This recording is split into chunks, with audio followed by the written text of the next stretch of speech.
அன்று பண்ணிய சிற்பத்தில் ஒன்று பெண்ணென வந்தது இன்று சிலையே.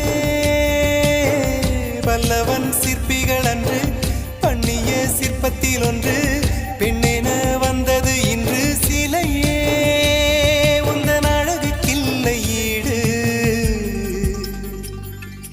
என்ன விலை அழகே, சொன்ன விலைக்கு வாங்க வருவேன், விலை உயிரென்றாலும் தருவேன். இந்த அழகை கண்டு வியந்து போகிறேன்.